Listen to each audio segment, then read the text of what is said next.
Let's look at the Prime Minister now, his visit to the United States. In the early hours of tomorrow morning, he's going to have his first one-on-one meeting with President Biden, and it follows the historic agreement last week of the AUKUS and the nuclear submarine arrangement.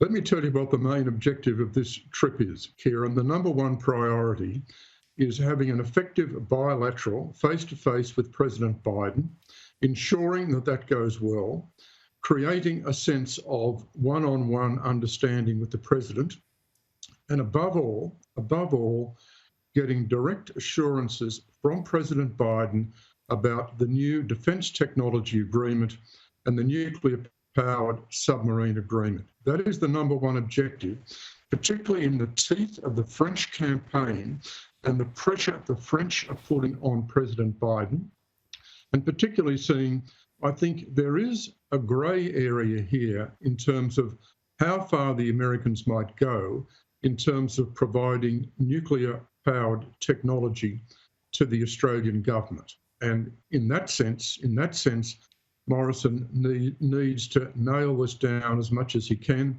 Secondly, of course, the face-to-face Quad meeting with the leaders of the United States, Australia, Japan and India, that is the second objective, and that is a vital objective.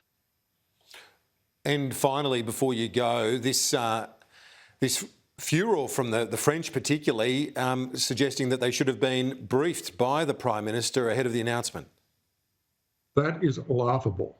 The claim made by the Labor Party and commentators that Scott Morrison should have briefed the French beforehand is a farcical and absurd claim. Now, the fact of the matter is, if we were going to do this deal, we had to break the contract with the French. That is a very tough thing to do. There was no way around it.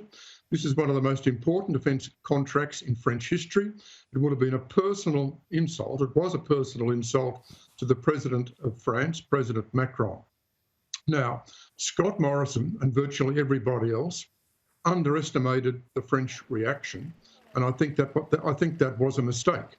They should have realised the French reaction would have been sustained and furious, given the Australian cancellation of the contract. But to actually suggest that Morrison, before this deal was wrapped up, before it was announced, should have briefed the French is absurd. What do you think President Macron would have done?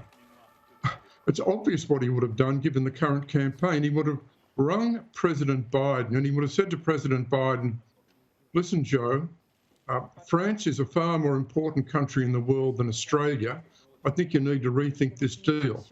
The risk for Morrison, if he'd have done that, is he may have put the deal in danger with the Americans, and he would have compromised the existing arrangement, the existing contract with the French. It would have been a Pandora's box of horrors both ways. The truth is, Morrison had no option. He had no option but to keep the French locked in until it was time to lock them out. That's brutal, that's tough, that's undiplomatic, but that is national interest politics. Australia is going to have to wear the French retaliation for a long, long time. That's going to be very sad, but there was no other way around it. Paul Kelly, thanks. Talk to you soon. Thanks, Kieran.